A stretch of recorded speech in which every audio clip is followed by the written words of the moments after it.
नमस्कार दोस्तों, miscellaneous class में आपका फिर से एक बार स्वागत है। आइए आज हम लोग अक्षांश और देशांतर रेखा के बारे में समझते हैं। क्या होता है यह लैटिट्यूड और क्या होता है लॉन्गिट्यूड। हमारे एग्जाम में अक्षांश और देशांतर से बहुत सारे क्वेश्चन रहते हैं। आइए हम इन्हें देखते हैं।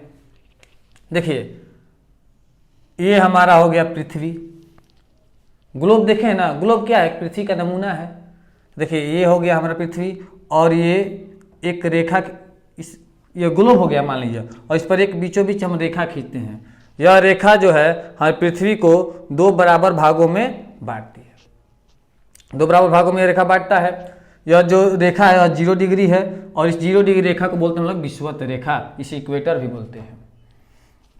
अब देखिए, विषुवत रेखा से उत्तर की ओर 90 रेखाएं खींची जाती है और दक्षिण की ओर 90 रेखाएं खींची जाती है। इसी को बोलते हैं हम लोग अक्षांश रेखा। देखिए, इधर हो गया उत्तरी ध्रुव नॉर्थ पोल, इधर हो गया दक्षिणी ध्रुव साउथ पोल।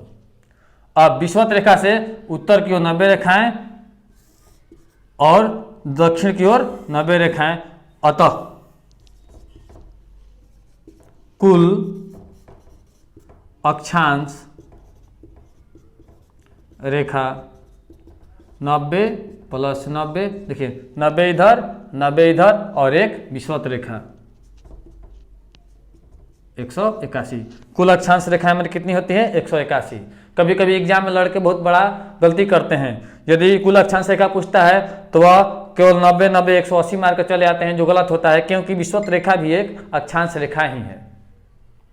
जो विषुवत रेखा है हमारा वह एक अक्षांश रेखा ही है। आइए देखते हैं। अब देखिए, विषुवत रेखा से जब उत्तर की ओर जाते हैं तो यहीं पे एक अक्षांश रेखा होता है 23.5 डिग्री। मान यहाँ पे है 23.5 डिग्री उत्तरी अक्षांश रेखा, इसको बोलते हैं कर्क रेखा। और 90 अक्षांश रेखा तो दक्षिण ध्रुव की तरफ भी होगी। इसी में देखिए यहाँ होता है 23.5 डिग्री दक्षिणी अक्षांश रेखा, इसको बोलते हैं मकर रेखा। यहीं पे होता है 66.5 डिग्री दक्षिण अक्षांश रेखा को बोलते हैं अंटार्कटिक वृत्त, अंटार्कटिक वृत्त। और 66.5 डिग्री उत्तरी अक्षांश रेखा को बोलते हैं आर्कटिक वृत्त। अब देखिए, दो अक्षांश रेखाएं परस्पर समानांतर होती हैं, ये कहीं नहीं मिलती हैं। और दो अक्षांश रेखाओं की जो बीच की दूरी होता है वह होता है 111 किलोमीटर। दो अक्षांशों के बीच की दूरी को हम लोग बोलते हैं जोन। और क्या हम लोग देखें कि जब यह 0 डिग्री विषुवत रेखा से हम लोग उत्तरी ध्रुव या दक्षिणी ध्रुव की तरफ बढ़ते हैं तो जो अक्षांश रेखाओं की जो लंबाई है वह कम होते जाती है। देखिए, यह विषुवत रेखा हुआ, जब इधर से हम लोग उत्तरी अक्षांश की ओर बढ़ रहे हैं तो ये अक्षांश रेखा से छोटा ये, इससे छोटा ये, इससे छोटा ये, या इस विषुवत रेखा से दक्षिण की तरफ बढ़ते हैं दक्षिणी ध्रुव की तरफ तो ये विषुवत अक्षांश रेखा से ये छोटा, इससे ये छोटा, इससे ये छोटा, इससे ये छोटा। तो हम लोग क्या देखें कि विषुवत रेखा से ध्रुवों की ओर बढ़ने पर अक्षांश रेखा की लंबाई कम होती है, या यदि ध्रुव से विषुवत रेखा की ओर बढ़ते हैं तो अक्षांश रेखा की लंबाई बढ़ती है। देखिए, इससे बड़ा ये अक्षांश, इससे बड़ा ये अक्षांश, और इससे बड़ा ये अक्षांश, इससे बड़ा ये अक्षांश। तो ये हुआ हमारा अक्षांश रेखा। अक्षांश रेखा जो है इससे हमें पृथ्वी पर किसी भी जगह का टेम्परेचर का पता चलता है और जलवायु का निर्धारण भी अक्षांश रेखा द्वारा ही किया जाता है। अब आइए देखते हैं देशांतर रेखा क्या होता है। वैसी जो देशांतर रेखा होता है वो दोनों ध्रुवों को मिलाने वाली काल्पनिक रेखा होता है। यह है हमारा देशांतर रेखा। देखिए, अक्षांश रेखा जो है इधर हो गया नॉर्थ, इधर हो गया साउथ, इधर हो गया ईस्ट और इधर हो गया वेस्ट। जो हमारा अक्षांश रेखा है वह वेस्ट पश्चिम से पूरब की ओर खींचा गया है। जो अक्षांश रेखा है वह पश्चिम से पूरब की ओर खींचा गया है, और जो हमारा देशांतर रेखा है वह उत्तर से दक्षिण की ओर खींचा गया है। यह हमारा है देशांतर रेखा।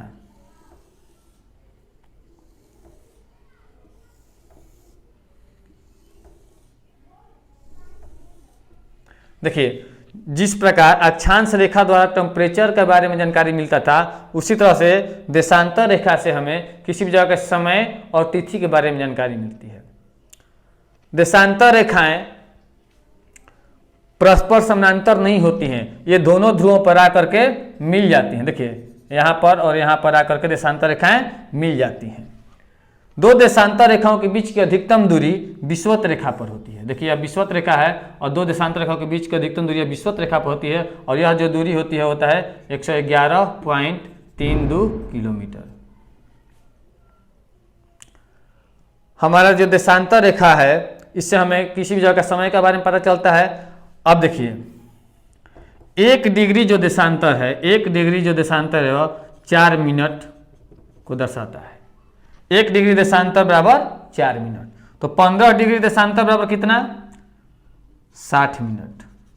मतलब हम लोग 1 घंटा में 15 डिग्री देशांतर की दूरी तय करते हैं। अब देखिए, जब यहाँ पर होता है 0 डिग्री देशांतर, 0 डिग्री देशांतर, अब 0 डिग्री से 180 पूरब की ओर और 0 डिग्री से 180 पश्चिम की ओर देशांतर रेखाएं खींची जाती है। अतः कुल देशांतर रेखा 180 प्लस 180 बराबर 360 डिग्री, 360, और कुल देशांतर रेखाओं की संख्या हमारी 360 होती है। अब देखिए, थोड़ा इसको मिटाना पड़ेगा। जब हम 0 डिग्री देशांतर से पूरब की ओर, इधर कौन है? पूरब, ईस्ट, पूर्वी गोलार्ध, जब 0 डिग्री से पूर्वी गोलार्ध की ओर बढ़ते हैं या पूर्वी देशांतर की ओर चलते हैं, पूर्वी गोलार्ध नहीं, पूर्वी देशांतर की ओर चलते हैं, तो हमारा जो समय होता है वह प्लस करता है। पूरब की जाएंगे तो प्लस 4 मिनट और पश्चिम की आएंगे तो माइनस 4 मिनट। ऐसे भी देखते हैं आप लोग कि यह जो हम लोग कोऑर्डिनेट पढ़ते हैं, इसमें यह 0 डिग्री जो है, 0 डिग्री बोल रहे हैं, जो हमारा यह कटान बिंदु है, इससे हम लोग इधर बढ़ते हैं तो प्लस होता है और इधर बढ़ते हैं तो माइनस होता है। छोड़िए इसको अभी तो यहाँ देखिए, 0 डिग्री से पूरब की ओर बढ़ते हैं तो हमारा 4 मिनट प्लस करता है, और 0 डिग्री से जब पश्चिम की ओर बढ़ते हैं तो हमारा 4 मिनट माइनस करता है। देखिए, 1884 में वाशिंगटन में एक मीटिंग हुआ जिसमें ये बोला गया कि 0 डिग्री जो देशांतर है, इसे प्रधान समय रेखा या मुख्य यामयोत्तर माना जाएगा, और 180 डिग्री देशांतर को अंतर्राष्ट्रीय तिथि रेखा माना जाएगा।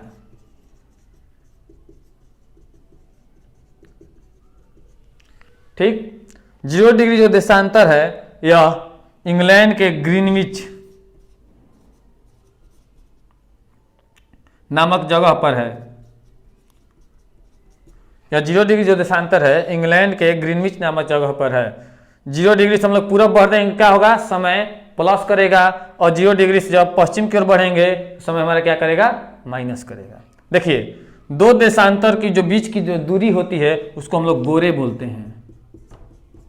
क्या बोलते हैं? गोरे। दो देशांतरों के बीच की जो दूरी होती है उसे हम लोग गोरे बोलते हैं। अब यहाँ पर यह समय निकालने के लिए बहुत सारा क्वेश्चन मिलता है। मान लीजिए दे दिया कि अभी इंग्लैंड में सुबह के 6 बज रहे हैं, तो भारत में समय क्या होगा? तो हम लोग जानते हैं कि जो भारत है यह ग्रीनविच समय 0 डिग्री देशांतर से 5.5 घंटा आगे है। मतलब हमारा जो भारत है 82.5 डिग्री पूर्वी देशांतर में है। हमारा भारत क्या है? 82.5 डिग्री पूर्वी देशांतर रेखा में। हम लोग कहते हैं ग्रीनविच से 5.5 घंटा हम लोग आगे हैं। कैसे आगे हैं? देखिए, 1 डिग्री देशांतर बराबर 4 मिनट, तो 82.5 डिग्री हम लोग पूर्वी देशांतर में। भारत कहाँ है? 82.5 डिग्री पूर्वी देशांतर में। अभी हमने बोला कि 0 डिग्री से जब पूरब की ओर जाइएगा तो समय प्लस करेगा, तो 1 डिग्री में 4 मिनट, तो 82.5 डिग्री में कितना है? तो 82.5 गुणा में 4 बराबर 330 मिनट। इसको घंटा में बदलेंगे तो क्या आ जाएगा? 5 घंटा 30 मिनट में 5.5 घंटा। तो यदि क्वेश्चन दिया है कि अभी इंग्लैंड में सुबह के 6 बज रहा है और तो भारत में समय क्या होगा, तो हम लोग जानते हैं कि भारत 0 डिग्री देशांतर इंग्लैंड से 82.5 डिग्री पूर्वी देशांतर में है। 82.5 डिग्री मतलब 5.5 घंटा। पूरब की ओर जाते हैं तो प्लस होता है, तो 6 में 5.5 घंटा जोड़ेंगे तो कितना हो जाएगा, दिन के 11:30 बज जाएंगे। यदि क्वेश्चन इस तरह से दे दे कि यदि इंग्लैंड में अभी शाम के 4 बज रहे हो, इंग्लैंड में अभी शाम के 4 बज रहे हो, तो 40 डिग्री पूर्वी देशांतर रेखा में समय क्या होगा। यदि इंग्लैंड में अभी शाम के 4 बज रहे हो तो 40 डिग्री पूर्वी देशांतर में समय क्या होगा। तो हम लोग जानते हैं कि पूर्वी देशांतर में जाने पर समय प्लस करता है और पश्चिम की ओर जाने पर समय माइनस करता है। देखिए 1 डिग्री देशांतर 4 मिनट। क्वेश्चन क्या था, इंग्लैंड में शाम के 4 बज रहे हो तो 40 डिग्री पूर्वी देशांतर में समय क्या होगा। तो 40 डिग्री बराबर 1 डिग्री देशांतर 4 मिनट, तो 40 डिग्री देशांतर बराबर 4 गुणा में 40 क्या होगा 160। मतलब इसको घंटा में 160 मिनट को बदलिए घंटा में, तो 2 घंटा 40 मिनट। अब देखिए पूरब की ओर जाते हैं तो प्लस करता है, तो शाम को 4 बजा है और 40 डिग्री पूरब में, तो 4 में 2 घंटा 40 मिनट जोड़ दीजिए तो क्या बजेगा 6:40 मिनट। इसी क्वेश्चन को इस तरह से पूछ दे, यदि इंग्लैंड में शाम के 4 बज रहे हो तो 40 डिग्री पश्चिमी देशांतर में समय क्या होगा।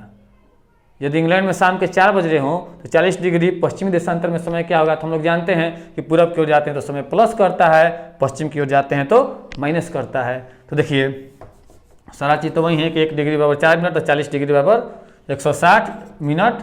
160 मिनट मतलब 2 घंटा 40 मिनट। अब देखिए क्वेश्चन था कि इंग्लैंड में शाम के 4 बज रहे हैं तो 40 डिग्री पश्चिमी देशांतर में समय क्या होगा।